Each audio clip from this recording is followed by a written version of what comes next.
Welcome to Kid Bits, a place for kids learn to be creative thinkers. I'll be your host, Zoey Brown. During this Bedtime book adventures, we will learn to ask questions in Ada Twist Scientist by Andrea Beaty, illustrated by David Roberts.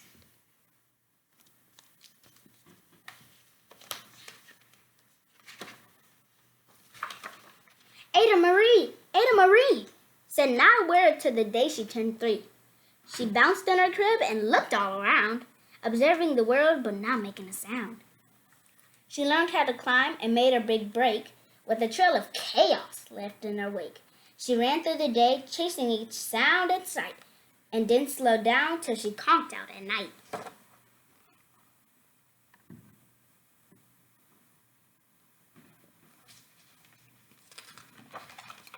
Her parents were frazzled, but tried not to freak, as Ada grew bigger and still did not speak. Clearly young Ada, with lots of thoughts, with lots in her head, would have something to say when it ought to be said.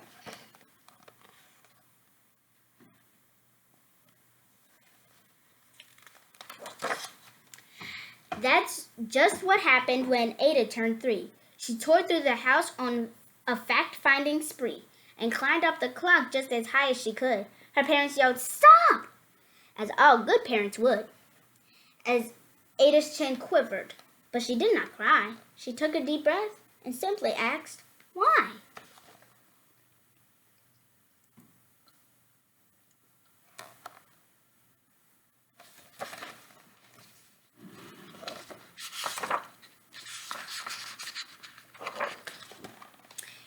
Why does it tick and why does it talk?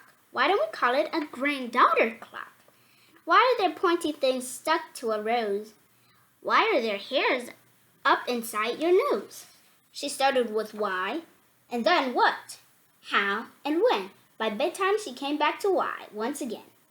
She drifted to sleep as her dazed parents smiled at the curious thoughts of their curious child, who wanted to know what the world was about. They kissed her and whispered, "You'll figure it out."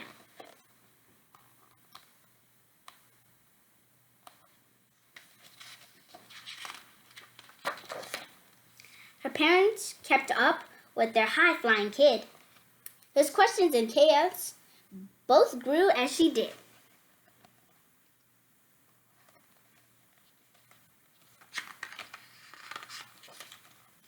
Even Miss Greer found her hands were quite full when young Ada's chaos wreaked havoc at school. But this much was clear about Miss Ada Twist. She had all the traits of a great scientist.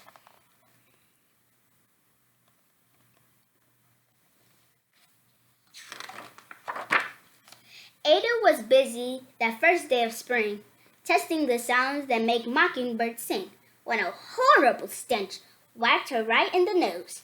A pungent aroma that curled up her toes. "Zoey," said Ada, which got her to thinking, what is that source of that terrible stinking? How does a nose know when there's something to smell? And does it still stink if there's no nose to tell? She rattled off questions and tapped on her chin. She'd start at the start, where she ought to begin. A mystery, a riddle, a puzzle, a quest. This was the moment that Ada loved best.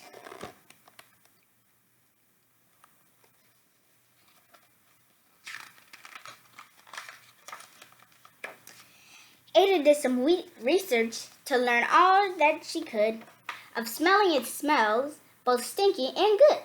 One hypothesis Ada thought could be true. The terrible sting came from Dad's cabbage stew.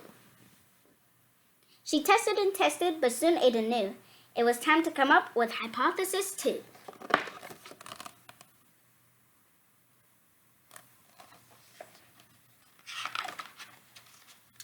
Then zowie! The stink struck again, just like that. Hypothesis 2 is caused by the cat. The cat couldn't make such a stink on its own. It needed perfume and some fancy cologne. So young Ada tested. The test was a flop. She started again, but her parents yelled, "Stop!"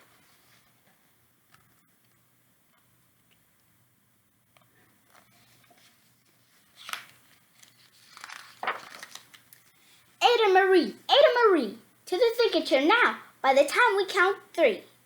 Enough, said her mother. That's it, said her dad. Her parents were frustrated, frazzled, and mad. Why? Ada questioned. Her mother said no. What? Ada queried. Her father said, go. You've ruined our supper. You've made the cat stink. Enough with your questions. Now sit there and think. She looked at her parents. Her heart turned to goo. Poor Ada Twist didn't know what to do.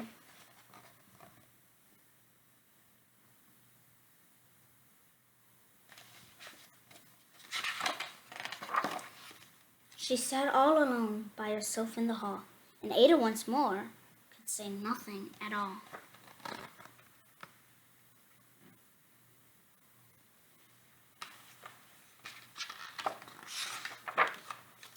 And so Ada sat, and she sat, and she sat, and she thought about science and Stu and the cat, and how her experiments made such a big mess. Does it have to be so? Is that part of success? Our mess is a problem? And while she was thinking, what was the source of that terrible stinking? Ada Marie did what scientists do. She asked a small question.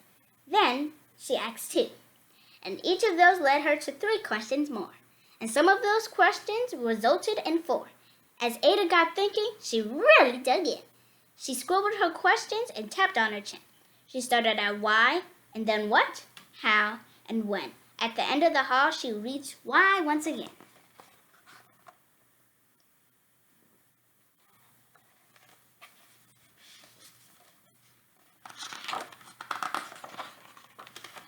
Her parents calmed down and they came back to talk. They looked down at the hallway and just had to gawk. No patch of bare paint could be seen on the wall. The thinking chair now was the great thinking hall. They watched their young daughter inside as they did. What would they do with this curious kid who wanted to know what the world was about? They smiled and whispered, we'll figure it out.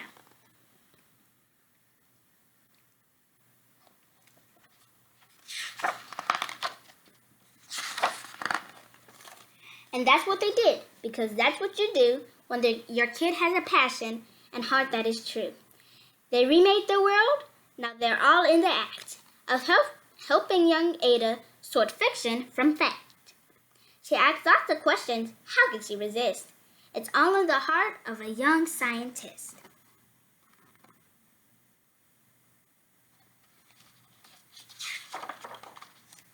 And as for that smell, what can Ada Twist do but learn all she can with her friends in grade 2? Will they discover the stink that curls toes? Well, that is the question, and someday, who knows?